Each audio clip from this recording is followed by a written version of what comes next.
Ok. ¿Sí se escucha? Sí, doctor. Bueno. Ayer decíamos que para la lectura de un electrocardiograma debemos seguir los siguientes pasos. Lo primero es determinar el ritmo. Lo segundo, la frecuencia cardíaca. Después, el intervalo y el espacio PR.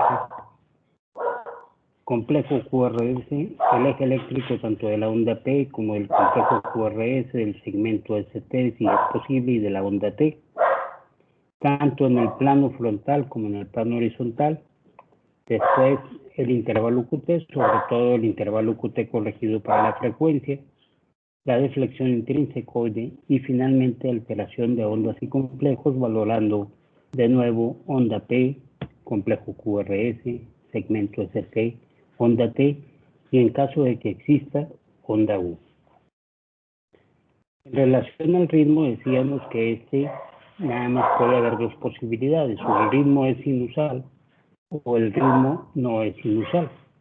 Y en este último caso, nuestro siguiente paso será determinar a qué nivel está el marcapaso que está tomando el mando de la actividad eléctrica del corazón, ya sea a nivel auricular, a nivel del nodo AB o a nivel de los ventrículos. Decíamos que para determinar que un paciente se encuentra en ritmo sinusal nada más requerimos de dos criterios. Lo primero, obviamente, que exista una onda P que preceda un complejo QRS. Y el segundo criterio consiste en la morfología de la onda P. Ya habíamos dicho que en función de cómo va el proceso de activación desde el punto de vista vectorial a nivel de las aurículas, la onda P sinusal normal debe ser positiva en D1, en D2, en BF y de B2 a B6. Isodifásica más o menos en B1 y negativa en ABR. Si se cumplen estos dos criterios, decimos que el paciente se encuentra en ritmo sinusal. Si falta alguno de ellos, entonces el paciente no tiene ritmo sinusal y lo siguiente será determinar si el ritmo es auricular, de la unión AB o del ventrículo, y esto en función de las diferentes frecuencias de descarga que tienen los diferentes nodos.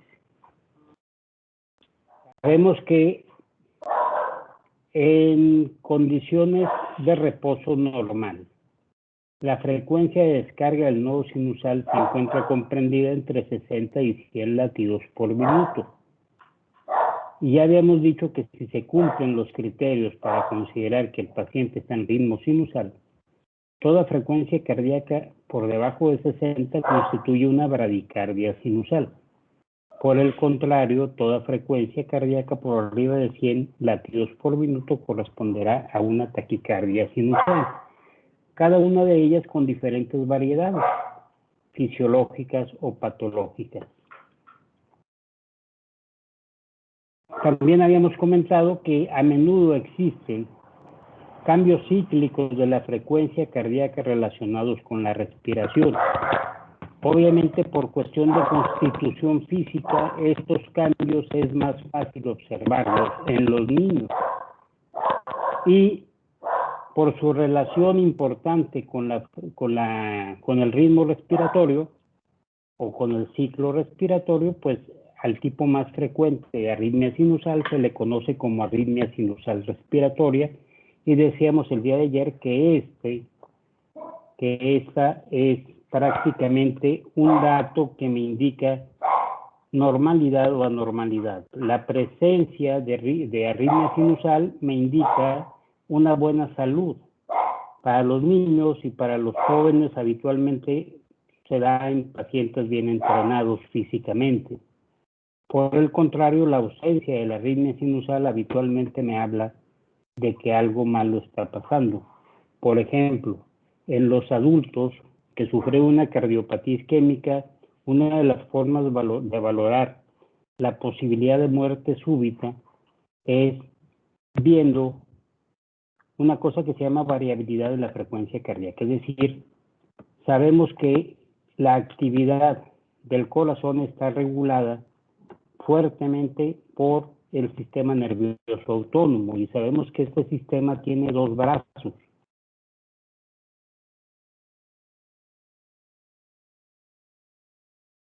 Es una forma muy simple de valorar el riesgo que tiene un paciente que se ha infartado de morir súbitamente por arritmias en el año que sigue a la instalación de un infarto. Es precisamente buscar si tiene este paciente o no arritmia sinusal. Si el paciente no tiene arritmia sinusal, eso me indica que el componente que está dominando del sistema nervioso autónomo es el componente simpático. Estos pacientes tienen alto riesgo de muerte por arritmias en el año que sigue al infarto, entonces lo tendremos que tener vigilado muy de cerca, con altas dosis de betabloqueadores para tratar de inhibir la acción del sistema nervioso simpático sobre el corazón. Por el contrario, si existe una arritmia sinusal respiratoria, esto me indica que el componente que está dominando es el vago, el componente parasimpático. Por lo tanto, estos pacientes tienen poco riesgo o bajo riesgo de presentar muerte súbita por arritmias, porque en cierta forma están protegidos por ese hipertono vagal. Entonces, esa es la importancia de la arritmia sinusal. Poníamos aquí 3 ejemplos, obviamente, en este caso, trastornos del ritmo, arritmias no generadas a nivel del nodo sinusal, pero más que nada la pongo para que vean, pues, ejemplos de frecuencias altas. En este caso se trata de una reentrada infranodal que es más común en mujeres. Como vemos aquí, el nombre es una mujer, ya por arriba de la 4ª década de la vida, ¿sí? Y entonces tenemos una taquicardia regular de complejos QRS estrechos con una frecuencia por arriba de 150 por minuto, alrededor de 170, 180 por minuto. Y característicamente en este tipo, su forma más común, que es la variedad lenta, rápida, tenemos una onda P que va posterior al complejo QRS, pegadito a él simulando una S terminal en D2 y una R' terminal o una R' en B1. Esto me indica que se trata de una taquicardia por reentrada intranodal. Otro ejemplo de esto es este otro tipo de pacientes. Bueno, otro dato muy frecuente que encontramos en pacientes con reentrada intranodal cuando tienen trastornos de conducción auriculoventricular 2x1 en la vía final donde se unen las dos vías, es esta imagen en la repolarización que semeja el labio superior de una chica. De hecho, a esto se le conoce como el signo del beso y por un lado me permite hacer el diagnóstico de taquicardia por reentrada intranodal y por el otro lado me indica o me recuerda en qué género es más frecuente esta arritmia, en la mujer. Otro ejemplo de taquicardia es esto. Otra taquicardia supraventricular, también complejos angostos, regular, pero con una frecuencia por arriba de 200 por minuto. En este caso, lo que vemos, la onda P está separada del complejo QRS sobre el segmento ST y de pronto me da infradesniveles del segmento ST en la mayoría de las derivaciones, a excepción de ABR, en donde hay supradesnivel. Estos datos me indican que en este caso la arritmia corresponde a una reentrada auriculoventricular por un asa anómalo, es un síndrome de preexcitación.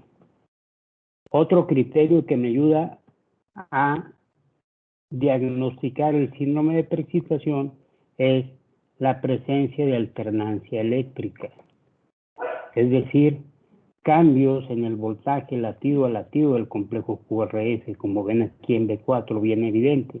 Un complejo grande seguido de uno más chico, luego otro grande, otro más chico, o sea, está alternando el voltaje del QRS. Esto se conoce como alternancia eléctrica en un paciente con taquicardia, pues nos lleva al diagnóstico de una reentrada B o síndrome de preexcitación.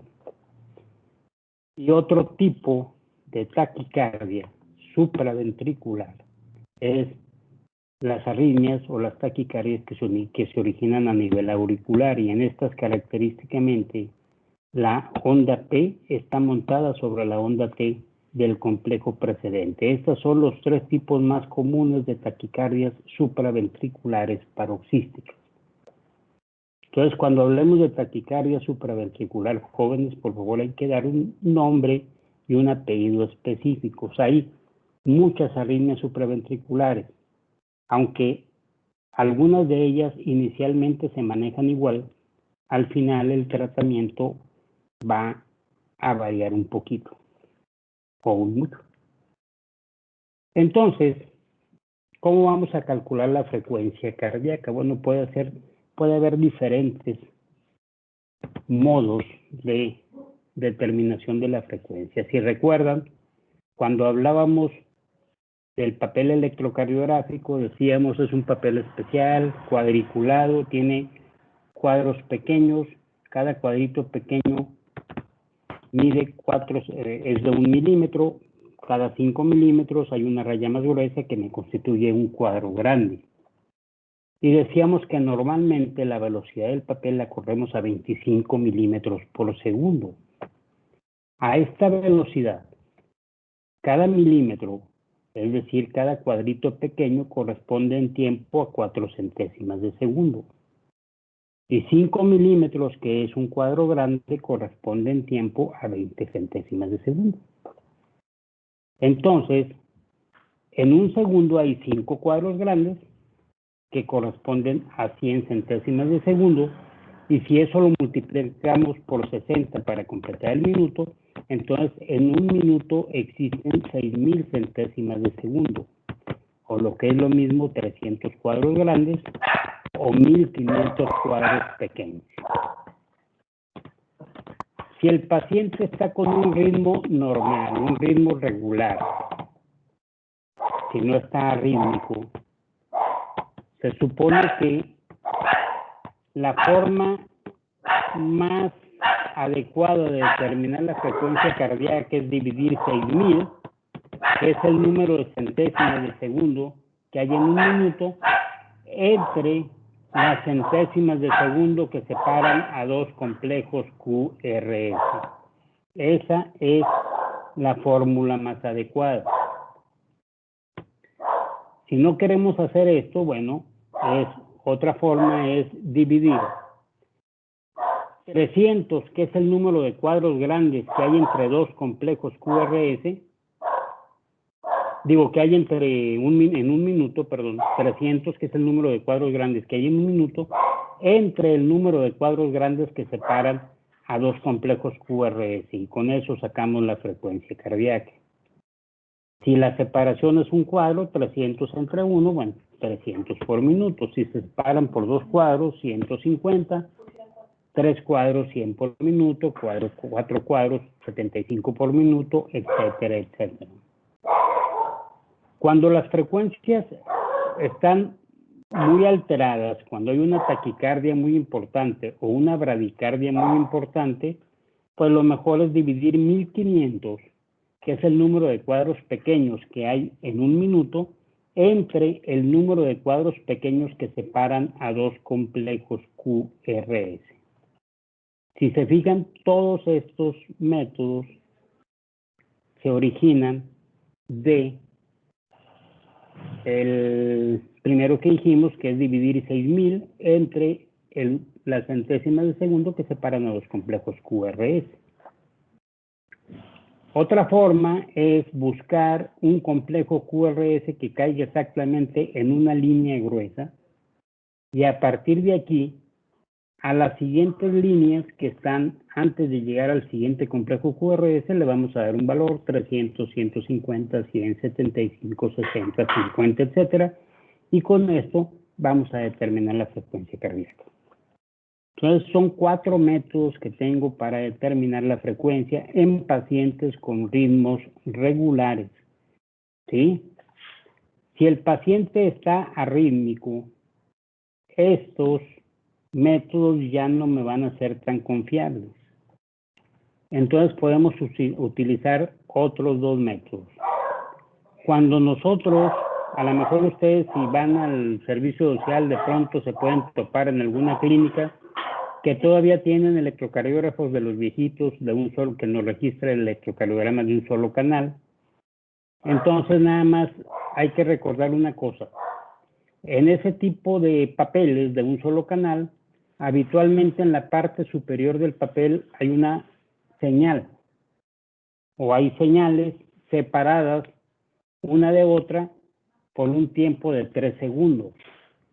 Entonces, una forma que puedo hacer es multiplicar el número de complejos que hay entre dos señales, que son 3 segundos, y las por 20, y con eso saco la frecuencia cardíaca, o bien, para mayor exactitud, el número de complejos que hay entre 3 marcas, que equivale a 10 segundos, y lo multiplico por, que equivale, a 6 segundos, lo multiplico por 10, y la frecuencia, y el resultado de la frecuencia cardíaca.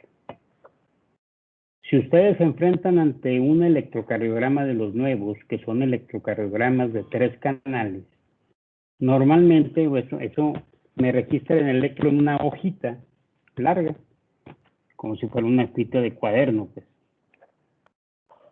Entonces, normalmente en este tipo de electrocardiogramas me registra las 12 derivaciones, y en la parte final, en la parte de abajo, me registra una tira larga de D2. Entonces, aquí es muy simple. De un extremo a otro de la hoja existen 10 segundos en tiempo. Entonces, nada más lo único que hago es sumar o contar el número de complejos QRS que hay en D2, en la tira de ritmo que está abajo, y lo multiplico por 6, y el resultado es la frecuencia cardíaca. Entonces, realmente, determinar la frecuencia cardíaca no tiene mayor problema, es demasiado simple.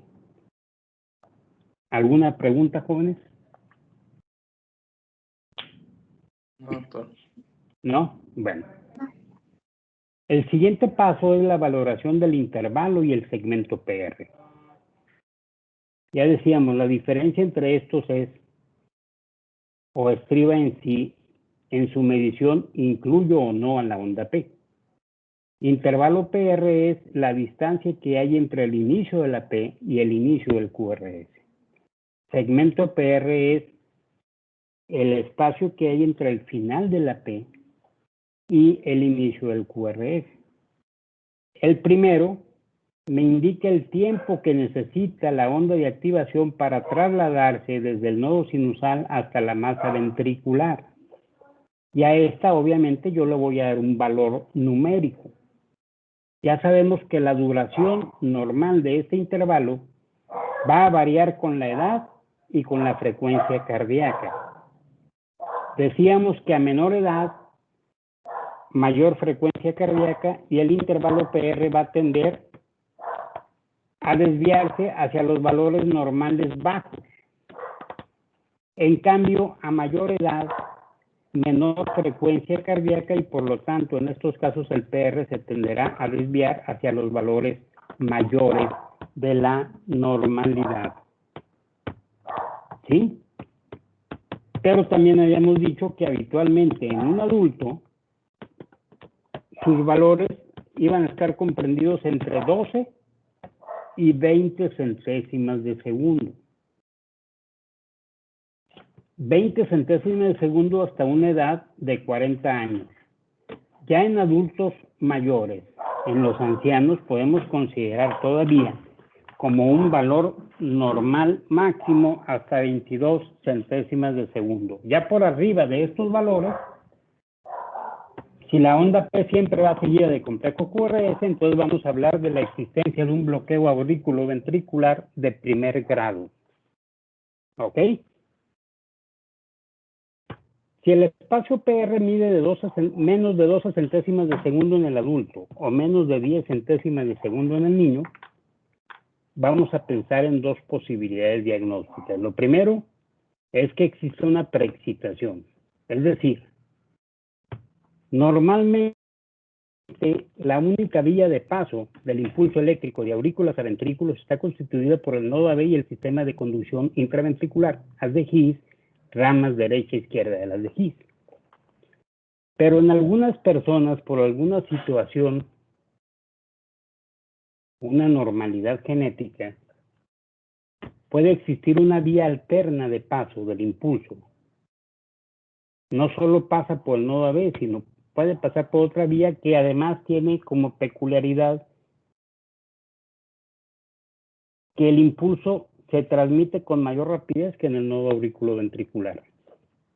Entonces, a pesar de que el impulso se inicia en el nodo sinusal, llega y se encuentra con estas dos vías de paso, una que es el nodo AB que le genera cierta resistencia al paso y la otra que es un haz anómalo que le permite pasar rápidamente. Entonces, pues como todo en la vida, se va por el sitio que menos oposición le ponga. Si yo voy a un lugar específico y tengo dos posibilidades, una irme por un puente y la otra irme por abajo del puente donde tengo un semáforo que me va a parar, pues yo que tomo el puente para no retrasarme y llegar más rápido donde quiero llegar. Entonces es lo mismo que sucede en la preexcitación. El impulso llega y activa los ventrículos antes del tiempo que debería corresponderles. Por eso se denomina preexcitación. Si esta preexcitación ya me genera taquicardias, entonces ya hablamos del síndrome de preexcitación. La otra posibilidad es que el ritmo no se origine en el nodo sinusal, sino que venga del nodo o de la aurícula derecha baja. La diferenciación entre uno y otro es muy fácil. Cuando es una preexcitación, habitualmente el ritmo se sigue originando a nivel del nodo sinusal, por lo tanto, el proceso de activación auricular sigue el trayecto normal de arriba hacia abajo. El vector de despolarización auricular viene de arriba hacia abajo, por lo tanto, D2, D3 y ADF se enfrentan a la cabeza de dicho vector y en estas derivaciones la onda P deberá ser positiva. Entonces tengo un PR corto con P positiva y habitualmente con un empastamiento de la parte inicial del complejo QRS que denominamos onda delta. Esas son las tres características de la preexcitación más común, que se llama preexcitación tipo Wolff-Parkinson-White. En cambio, cuando el ritmo es del nodo AB o de la aurícula derecha baja, la activación auricular se lleva en sentido contrario, de abajo hacia arriba. Por lo tanto, el vector de despolarización ventricular lleva un sentido caudocranial. Como el vector que despolariza los ventrículos, en este caso, va alejándose de 2 de 3 BF, entonces estas derivaciones me van a inscribir una onda P de polaridad negativa. Entonces esa es la diferenciación. PR corto con P positiva, preexcitación en D2 de 3 BF. PR corto con P negativa en D2 de 3 BF, ritmo de la unión. ¿Ok? ¿Cómo estuvo? Eso ¿Sí? último, doctor. O sea, repito, si el proceso es una preexcitación, el impulso sigue su camino normal, del nodo sinusal hacia el nodo AB. ¿Sí? De arriba hacia abajo. Por lo tanto, en este caso la P va a ser positiva en D2, D3 y DF. En cambio, en los ritmos de la unión, la activación auricular se invierte, va de abajo hacia arriba. Y en este caso, la P será negativa en D2, D3 y DF. ¿Ok? Ok, gracias. ¿Sí quedó claro?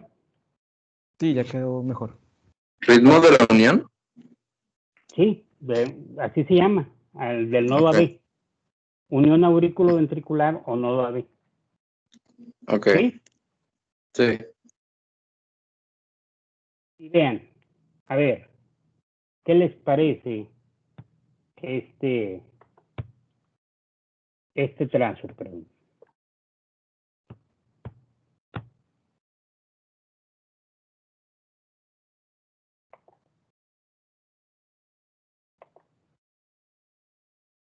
Vean, tengo un PR corto, ¿sí ven? La P pegadita al complejo QRS. ¿Estamos de acuerdo? Sí. Pero la P es positiva en D2. Acá en D3 no la puedo ver muy bien, pero en D2 es francamente positiva, lo mismo que en BF. Luego entonces decimos esta es una preexcitación. Además, tengo este empastamiento que les digo, que lo vemos mejor aquí, vean, en B5. El PR corto y el complejo QRS parecería ensanchado, pero realmente parece ensanchado porque tiene empastamiento inicial que se conoce como onda delta. Entonces, esas son las características de la preexcitación ventricular, de hecho, del tipo Wolff-Parkinson-White. De hecho, aquí me dice síndrome de Wolff-Parkinson-White.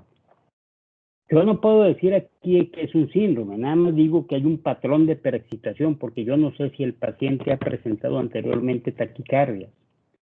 Si le pregunto al paciente y me refiere que anteriormente ha presentado taquicardias, en ese momento le cambio a síndrome de preexcitación. ¿Ok? Entonces el síndrome incluye el encontrar esto, pero además que el paciente haya presentado taquicardias. Decíamos hace rato, cuando el intervalo PR sobrepasa los valores máximos normales, pero obviamente la P siempre va seguida de complejo QRS, entonces hablamos de un bloqueo AB de primer grado. Y aquí las causas ya van a ser, pues, un poquito más variadas. Puede ser desde una vagotomía, una acción digitálica, no es intoxicación digitálica, aquí está mal. Datos de acción digitálica, puede ser por problemas coronarios, específicamente cuando está afectada la descendente posterior, la coronaria derecha. Alguna serie de trastornos congénitos como la CIA, sobre todo cuando es, bueno, la comunicación interauricular, sobre todo cuando es de tipo ostium primum, el drenaje venoso pulmonar anómalo, el canal AB común, la transposición anatómicamente corregida de los grandes vasos que habíamos visto ayer, enfermedad de Epstein, ¿ok? La fase aguda de la fiebre reumática, si ustedes se acuerdan, cuando me imagino que era un infecto, cuando hablaban de fiebre reumática, según los criterios de Jones, hay criterios mayores y menores. Y entre los criterios menores está precisamente un PR largo, fase aguda de la fiebre reumática. Y bueno, a nosotros no nos tocó tanto, pero a ustedes sí les tocó ver genética. Y ya saben que actualmente existen alguna serie de alteraciones a nivel de la función de los canales iónicos que me pueden provocar muerte súbita. Y de las primeras alteraciones de canales iónicos que se documentaron como causantes de muerte súbita está el síndrome de Brugada, que es dado por una mutación en el canal de sodio, en este gen, este CN5A del canal de sodio que está localizado en el cromosoma 3. Inicialmente se describió como un problema genético y después empezaron a aparecer publicaciones de que nos hablaban de que también existen síndromes de Brugada adquiridos. Entonces, una forma de diferenciar el síndrome de Brugada adquirido, que ahora se le conoce como fenocopia de Brugada, y el verdadero síndrome de Brugada, por un cambio genético, una mutación, es la presencia de un PR largo, un PR mayor de 210 milisegundos ante una imagen característica del síndrome de un patrón de Brugada. Esto me dice que este trastorno es por una mutación genética. Desde el punto de vista electrocardiográfico existen diferentes patrones de presentación del síndrome de Brugada. Hace años se describían 3 tipos de patrones. El patrón tipo 1 o tipo COVID, que es el diagnóstico. El patrón tipo 2 y tipo 3, que me da una imagen como una silla de montar. Y la diferencia entre el 2 y el 3 estribaba exclusivamente en el valor del supranivel del segmento ST. En el último congreso, en el último simposio que hicieron sobre síndrome de Brugada, pues ya el tipo 2 y el tipo 3 lo unificaron como un solo tipo. Entonces actualmente tenemos el tipo 1, que sigue siendo el diagnóstico, el tipo COVID, y el tipo 2 o en silla de montar.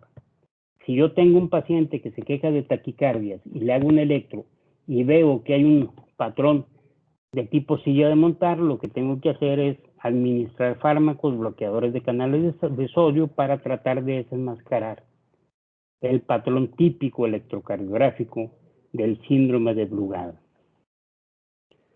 No sé si ustedes tengan hermanos pequeños o sobrinos, etcétera, pero bueno, de pronto el tener hijos pequeños, sobrinos pequeños, hermanos pequeños, pues nos sirve de pretexto para aprender electrocardiografía. Y vean, estos son los patrones del síndrome de Brugada. Aquí ponemos la nomenclatura antigua en 3 tipos. Y decía, el tipo 2 y el tipo 3 son exactamente la misma morfología, silla de montar, nada más que el tipo 2 tiene un nivel mayor del ST que en el tipo 3. Actualmente nada más es el tipo COVID, o tipo 1, y el tipo 2, o en silla de montar. Y les decía, ¿por qué es importante ver que aprendemos síndrome de Brugada? El patrón tipo COVID o tipo 1 se parece exactamente a la carita del perrito que sale en Toy Story, que se encargaba de deshacer a los juguetes. Alguna otra gente dice que, bueno, se parece a una aleta de un tiburón. Y vean, este paciente es un paciente que estuvo en la clínica 16 en urgencias por un infarto inferior con extensión del ventrículo derecho. De pronto empezó a hacer arritmias ventriculares y se detectó este electrocardiograma que me simula un patrón tipo 1 de Brugada. ¿Sí? Pero ¿por qué sé que no es un Brugada verdadero o al menos un Brugada por mutación? Que es una xenocopia, porque el PR está normal. El PR no está alterado. ¿Sí?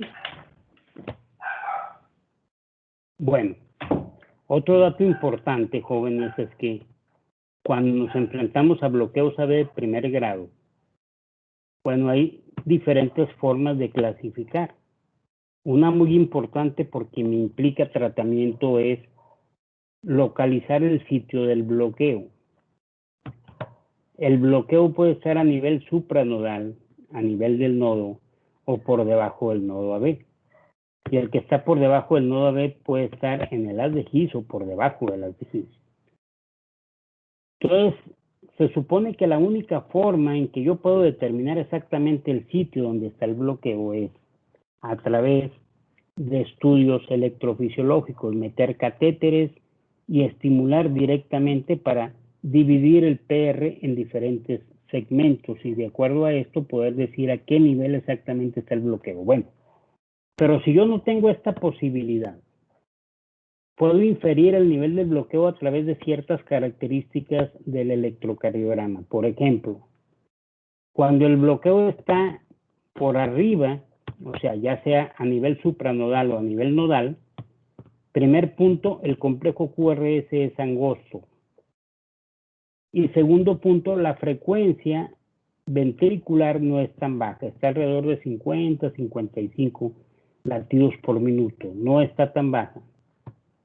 Por el contrario, cuando el bloqueo está por debajo del nodo, ya sea a nivel del GIS o por debajo del GIS, primer punto, el complejo QRS se hace ancho.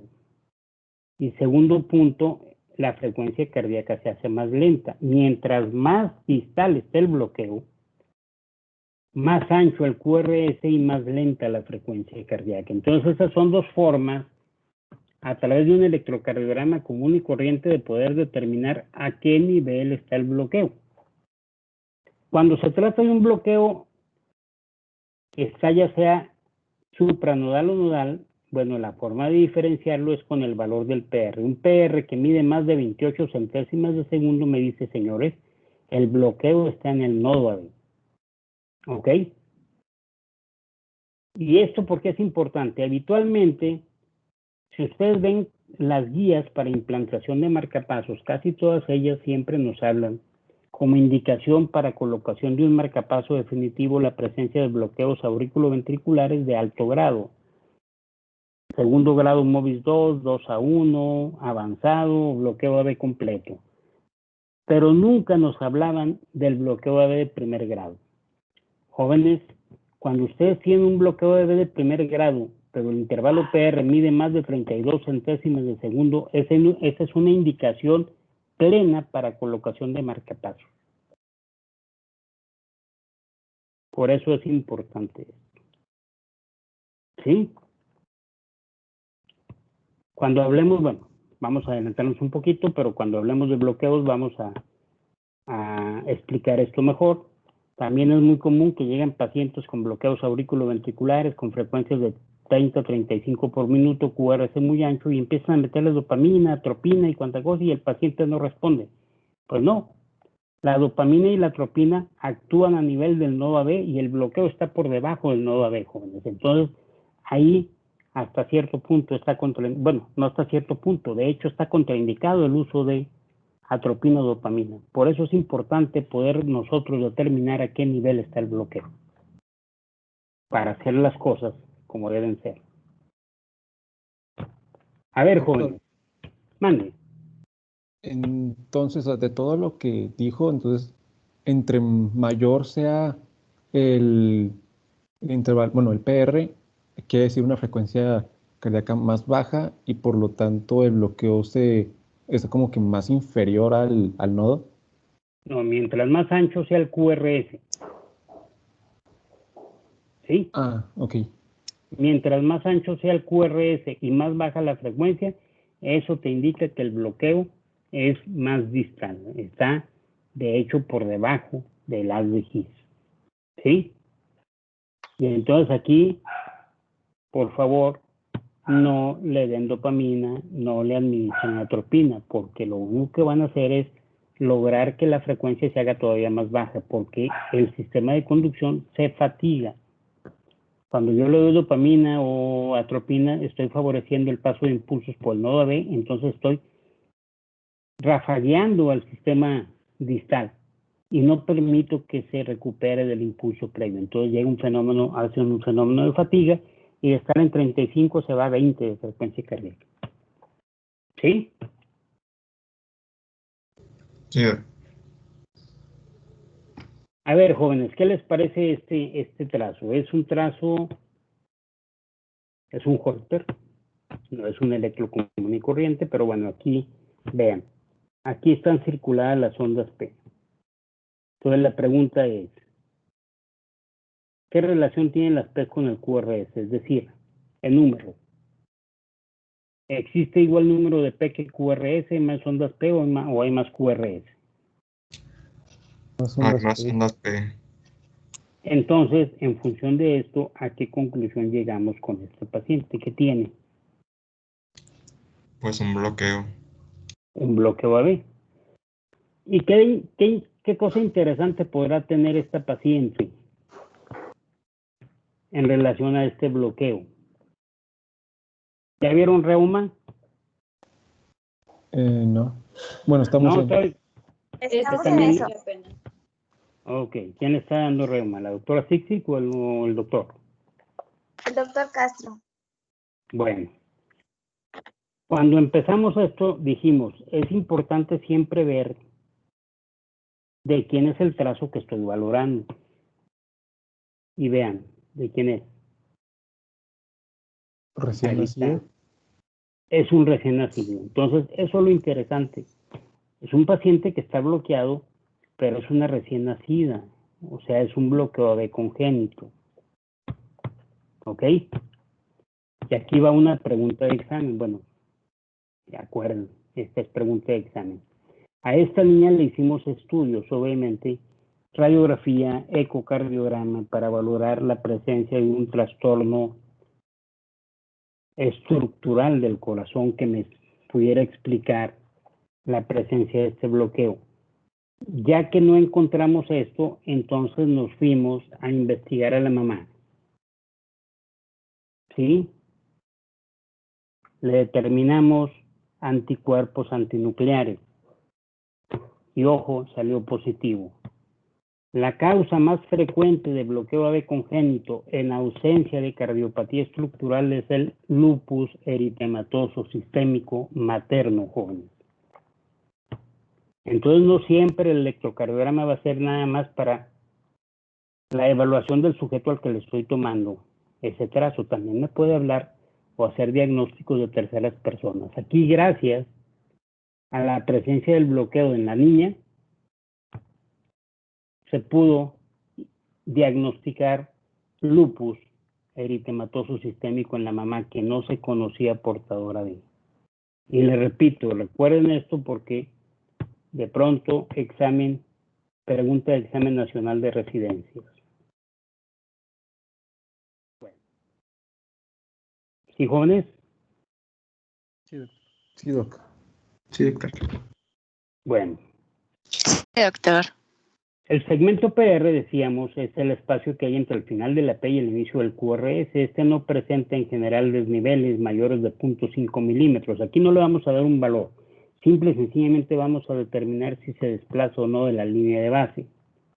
Porque esto me indica que hay un trastorno en la repolarización de las aurículas.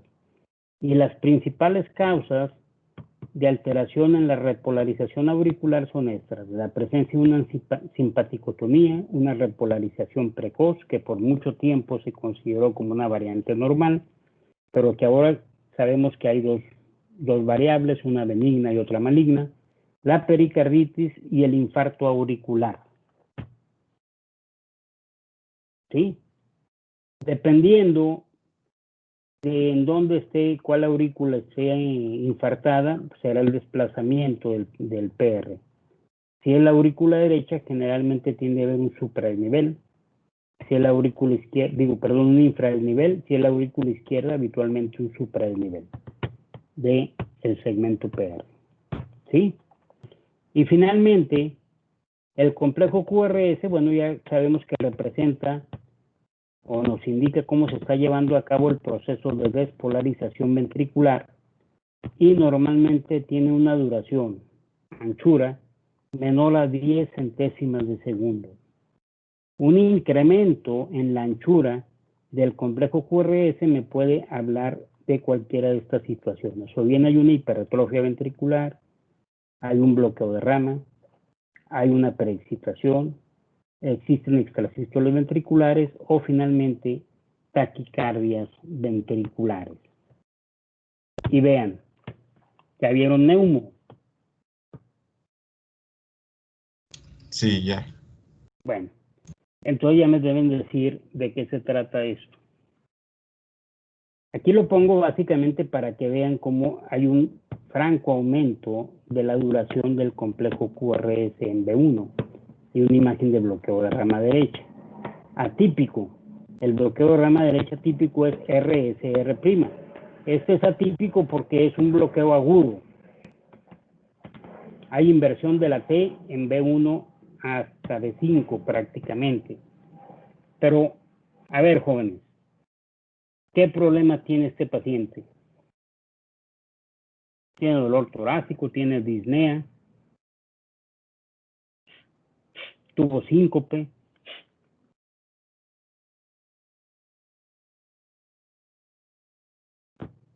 ¿Qué creen que tenga?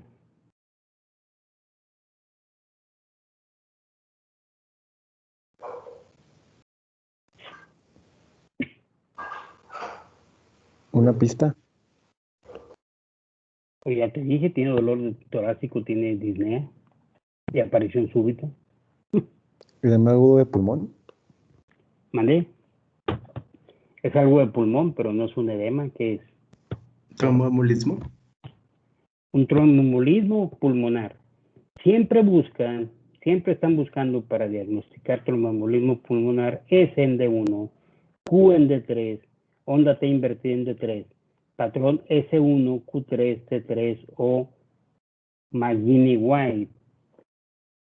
Sin embargo, la presencia de McGinnis-White, S1, Q3, T3, bloqueo de rama derecha agudo, inversión de onda T de B1 a B4, estos no son datos muy sensibles para tromboembolia pulmonar, son datos muy específicos.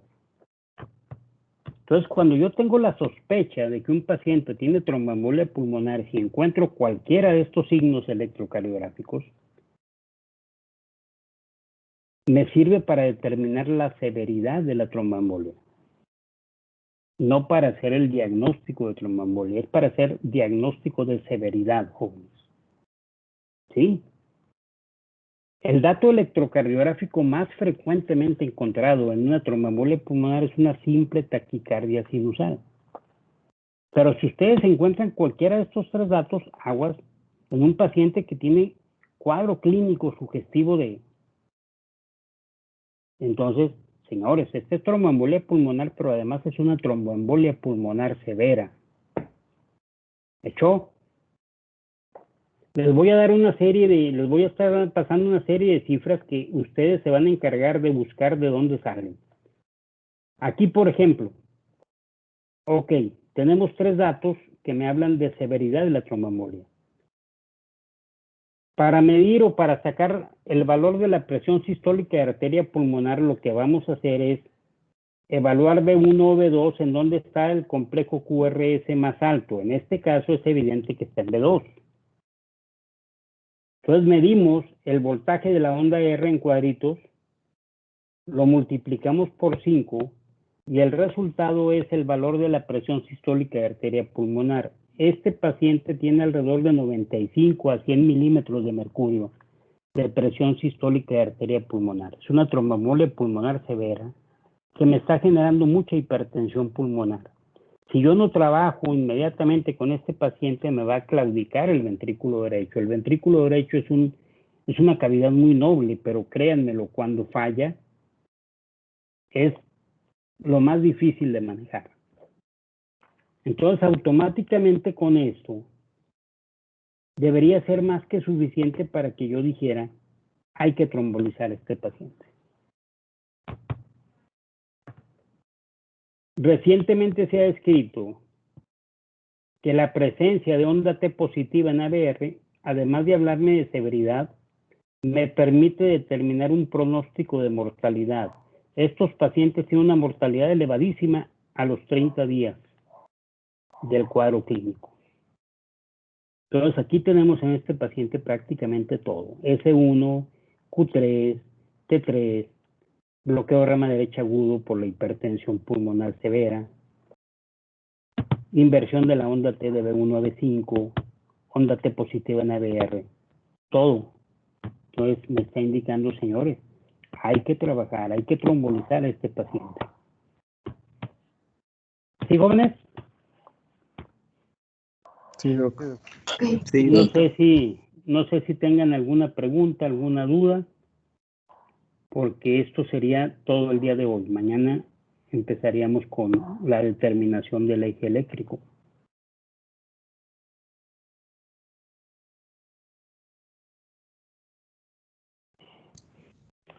creo que no, doctor. ¿No? Bueno, entonces para que Doctor, lean igual si nos podría de que pasar electros, jeje, para nosotros también como que practicar.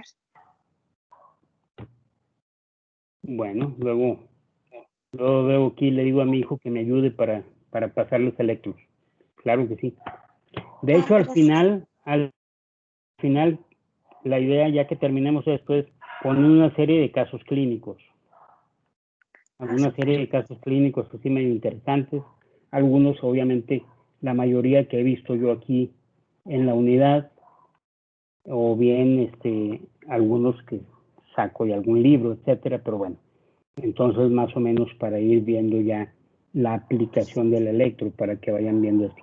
La mayoría de los electros que ven aquí o que van a ver aquí son electros que vemos de la unidad, de aquí de la mayoría de la 71 o del Hospital General de Lerdo. Pero sí, les repito, la idea es, ya cuando terminemos esto rápidamente, una clase nada más, ver a través de casos clínicos. Porque de antemano en el examen, pues les voy a poner más casos clínicos que nada. ¿Sí? Sí, doctor. Sí, doctor. Entonces, preguntas, ¿no? ¿Dudas? No. Entonces, pero Dios, nos lean lo que es eje eléctrico, QT, deflexión intrínsecoide, por favor. Muy bien, Sí, doctor. Muchas gracias. Gracias, Doc. Gracias. Gracias, doctor. Nos vemos. Hasta mañana. Mañana.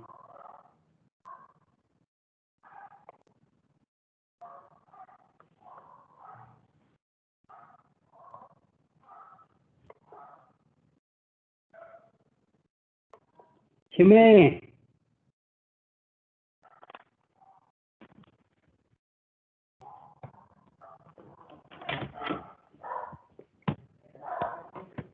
Chimeniux.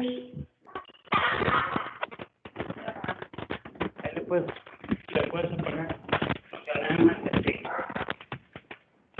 dejar de grabar y...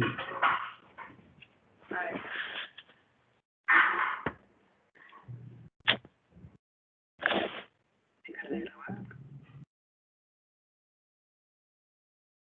Si está apagado el...